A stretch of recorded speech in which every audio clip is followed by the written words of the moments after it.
For 50 years, global finance was pretty much dictated by a single historic handshake between the United States and Saudi Arabia. Well, with the expiration of that agreement, that whole era has just come to an end. You see, this deal, known as the petrodollar system, wasn't just about oil.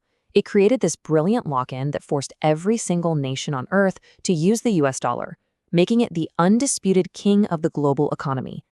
So now that 50-year deal is officially over. The big question is, what happens next? Today, we're going to break down exactly how this monumental shift is unfolding and what it could mean for the future of your money. All right, let's get into it. Okay, first things first. To really understand where we're going, we've got to go back and understand the powerful system that's now being challenged for the first time in decades. So picture this. It's 1971. The US just severed the dollar's link to gold, creating a potential crisis of confidence. They needed a new anchor for the currency, and they needed it fast. So on June 8, 1974, they found one. They struck a deal with the world's largest oil exporter, Saudi Arabia. The deal itself was just brilliantly simple. Oil, the lifeblood of the global economy, would only be sold in US dollars.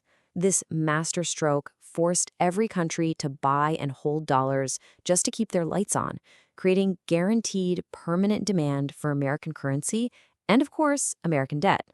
And man, this system worked like a charm, giving the U.S. unrivaled power for 5 straight decades. But recently, some pretty major cracks have started to appear in that foundation.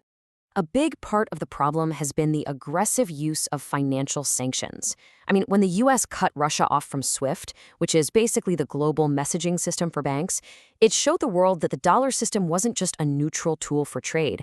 It could be used as a weapon.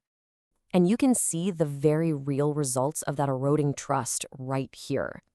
Central banks all over the world are slowly but surely diversifying their reserves away from the dollar. It's a quiet but very significant vote of no confidence. And this isn't just some hypothetical trend. You have major players like China actively reducing how much U.S. debt they hold. I mean, they've slashed their holdings by almost half in just over a decade. That is a massive shift. Which, of course, brings us to the main character in this whole story, Saudi Arabia. So let's take a look at why they're deciding to pivot right now. So in 2024, the kingdom made its move. It decided to let that 50-year exclusivity deal just expire. And this wasn't just some big geopolitical chess move. It was actually driven by really critical problems they were facing right at home.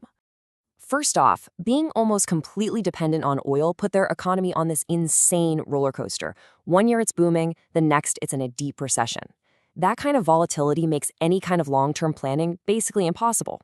And second, that same oil-based economy just couldn't create nearly enough jobs for its huge and growing youth population. For years, youth unemployment was a serious, persistent crisis. So their answer to both of these problems is something called Vision 2030, and it is a massive multi-trillion-dollar plan to completely reinvent the country. We're talking about turning it into a diversified technological powerhouse bankrolled by these mind-boggling projects like NEOM, the $500 billion city of the future. So here's where it gets really interesting. As Saudi Arabia pivots, it's not just changing its own economy. It's actually becoming a key architect in building an entirely alternative financial world. And the center of gravity for this new world is the expanding BRICS bloc. It started with Brazil, Russia, India, China, and South Africa. But now, they're adding major energy producers like the UAE and Saudi Arabia. All of a sudden, this alliance is gaining some very serious economic weight. And they aren't just talking, they're building. They're creating parallel institutions. The goal is to build out systems like China's CIPS, which is its own version of a global payment system that would let them trade internationally without ever having to touch the Western-controlled SWIFT network. But the most direct challenge of all? The rise of the petro-yuan. The idea that Saudi Arabia could start selling its oil in the Chinese yuan would strike right at the very heart of the dollar's 50-year dominance. But okay, before we start writing the dollar's obituary, we really need a serious reality check. Because any currency that wants to replace the dollar faces some absolutely massive challenges. So here's the crucial point. Despite all the headlines, the yuan is absolutely nowhere near ready to replace the dollar. And why is that? Because global finance at its core runs on trust. And for now, the dollar is still the world's most trusted currency for savings and for trade. Period. Look, this anti-dollar bloc faces huge hurdles. The BRICS nations themselves often have conflicting goals. There's no single alternative currency they can all rally behind. And frankly, the dollar is still just the easiest and most trusted currency to use. And let's not forget, the threat of U.S. economic retaliation is very, very real. So after weighing all of this, what is the ultimate takeaway? Where is the world of money actually heading? Well, history shows us pretty clearly that these kinds of shifts can and absolutely do happen. Just look at the British pound. In the mid-20th century, it was the world currency.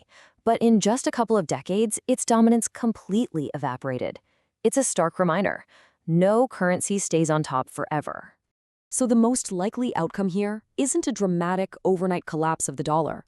It's more likely a slow, steady evolution to a much more complex, multipolar financial world, with several powerful currencies and blocs competing for influence. The 50-year-old financial map we've all been using is being redrawn right before our eyes, and the new world it reveals is going to reshape global power for generations to come.